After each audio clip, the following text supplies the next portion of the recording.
हाँ हाँ। क्या आपने सोचा था कि यहाँ तक आएगी? मैंने असल में सिर्फ एक कहानी सोची थी, जो मैंने और मेनका ने लिखी थी मिलके।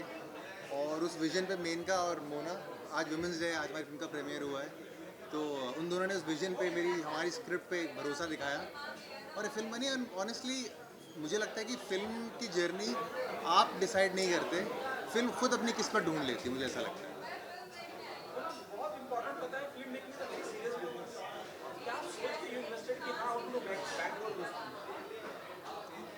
मुझे ऐसा लगता है कि अगर आपको आपके आइडिया पे, अगर आपको आपकी कहानी पर यकीन नहीं है, तो आप एक ऐसे एक्सपेक्ट करोगे कि कोई और करेगा।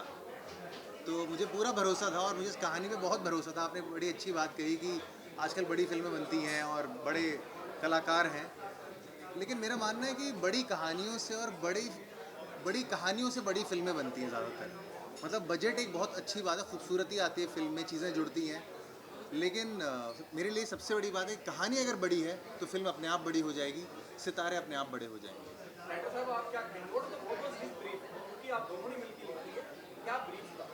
हमें एक्चुअली हम लोग ने ये डिसाइड किया था कि हम जैसे बोलते हैं हम डायलॉग्स वैसे लिखें, जैसा आम जीवन में होता है सिचुएशन हम वैसे, क्योंकि जितनी सरल कहानी होती है उतनी सरलता से लोगों को समझ आती है, उसको कॉम्प्लिकेट करने की ज़रूरत नहीं है। अगर आपने देखा होगा फिल्म, तो उसमें जो सीन है वो ऐसा लगता है अभी सुबह हमारे साथ हुआ, शाम को उनके साथ हुआ।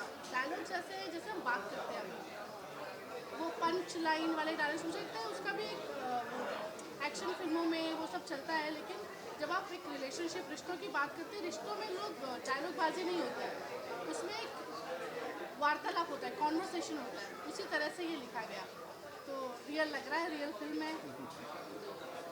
आपने कहाँ से उठाए ये किरदार? जैसे किरदारों की बात करता हूँ, जैसे राइटर साहब ने कहा कि हाँ बहुत रिलेट करेंगे सारे सामने, she might be having some जी जी। माइट बी गेटिंग नॉस्टैल्जिक, सब विचार जी आए हैं। हाँ जी आपने कभी बहुत रिलेटेबल, जी और जी ऐसा हो सकता है निजी जिंदगी में जी कि जी जब आप इस तरह की सिचुएशन में फंस जाएं, जी जी। आप किसी से अफेयर में नहीं रहते, लेकिन आपको बाद में सोच रहा है यार गलती कर दी, तब वो मेरे आगे गिड़ा रही थी, हाँ हाँ। और अब मुझे लग रहा है कि कोई और मुझसे छू रहा है, मुझसे बात कर रहा है, आई कांट बाय दैट। या, या। कहाँ से उठाए?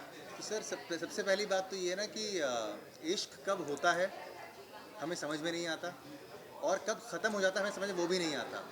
और इश्क कभी ख़त्म होता है भी या नहीं, अब ये भी नहीं जानते मेरे हिसाब से, क्योंकि शायद मुझे लगता है लव इज़ वन इमोशन जो ना फॉर्म बदलता है। Love changes different form, but वो रहता है। मतलब you hate a person that you can love the most, right, क्योंकि उसी से उम्मीदें, उसी से एक्सपेक्टेशन है। और जहाँ तक बात है कहानी के किरदारों की, तो 3 किरदार हैं कहानी में, बड़े बड़े बहुत अच्छे किरदार हैं। पहला है चिरंजीव वशिष्ठ का किरदार, जो मैंने अपने जीवन से लिया है, और जो उनकी पत्नी है मिताली चौहान, वो मैंने, जो हमारी प्रोड्यूसर हैं मोना जी, उनके जीवन से लिया है। और तीसरा किरदार है जो मैंने आज तक कभी कभी किसी को नहीं बताया, कभी किसी को नहीं बताया, तीसरा किरदार है रविराज वर्मा का।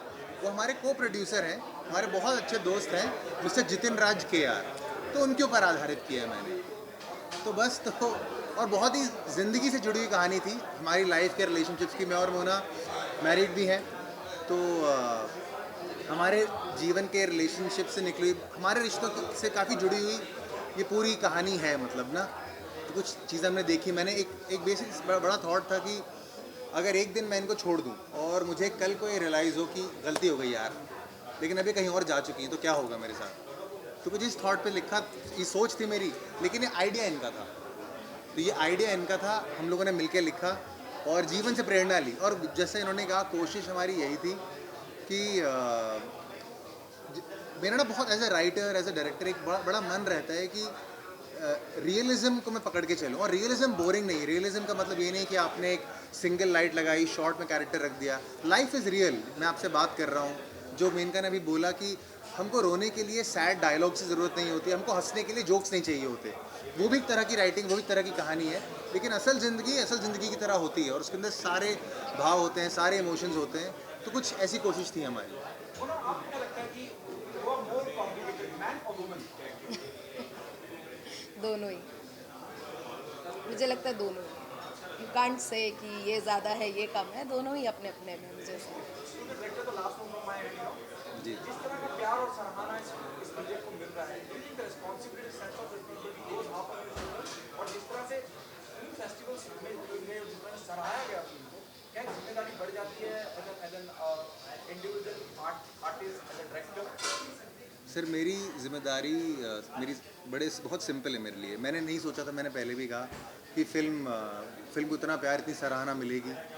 और अभी भी आज मतलब मैंने सच में नहीं सोचा था कि ये फिल्म इस मुकाम तक पहुंचेगी। आज मतलब प्रीमियर हो रहा है, हम PVR जुहू में है, मतलब कमाल है मेरे लिए। मैं कुछ बोलूँगी इस पर। लेकिन मैं एक चीज़ पूरा करना चाहता हूँ अपने बारे में कि जिम्मेदारी मैं मानता हूँ मेरे लिए एज अ राइटर डायरेक्टर सिर्फ मेरी कहानी के साथ होती है। Am I being true to what I am writing? ना मैं किसी कैरेक्टर को या एक्टर को सोच के लिखता हूँ। जो मुझे लगता है लिखना चाहिए, जो मुझे कहना है, मैं वो कहता हूँ। हाँ, मैं ये बोल रही थी कि जिम्मेदारी तो हमारी है ही कि हम अपना बेस्ट दें हर बार, पर मुझे लगता है कि हमसे भी बड़ी जिम्मेदारी एक फ्रेटर्निटी की है कि हिंदी सिनेमा को इतनी मुश्किल 3 साल लगते हैं हमें थिएटर तक पहुंचाने में। कई लोग बीच में गिव अप कर देते हैं, कई लोग छोड़ देते हैं, दूसरी फिल्म उनकी नहीं आ पाती। एक्टर्स जो 20 के थे वो 25 के हो जाते हैं, उनको दूसरा काम। तो मुझे ऐसा लगता है कि हमसे बड़ी जिम्मेदारी पूरी फ्रेटर्निटी की है कि आप हिंदी सिनेमा, अगर इंडिया उसको प्रेज कर रहा है, इफ़ी में ले जा रहा है, कांस में प्राउडली स्क्रीनिंग हो रही है, थोड़ा सा ट्रस्ट दिखाएं, थोड़ा जल्दी करें। पूरा टाइम जाता है ना, तो वो मेहनत का भी इंटरेस्ट पड़ता है, तो वो ना हो बस। और सर एक बहुत बड़ी बात मैं कहना चाहूँगा कि हम सबसे बड़ी अचीवमेंट जो मुझे लगती है आज इस मंच पर आके, यहाँ इस जगह फिल्म को, जहाँ फिल्म पहुँची है, लोगों का कम से कम ये भरोसा होगा कि अगर एक फ़िल्म बनानी है तो उसके लिए आपको अच्छी कहानी, अच्छी स्क्रिप्ट, अच्छी टीम चाहिए। As a writer, as a director आपकी पहली कोशिश स्टार ढूंढना या पैसा ढूंढना नहीं होना चाहिए। कोशिश होनी चाहिए अच्छी कहानी ढूंढे। और जब जिम्मेदारी सिर्फ एक है, जो अच्छी कहानी से मेरा मतलब था कि ऑडियंस आपको अपना टाइम, अपना समय देती है। You need to make it worth their while, every second, every frame of it. मुझे बस यही बोलना था, मैं इस बैकग्राउंड से पहले तो नहीं थी, बाद में ही आई।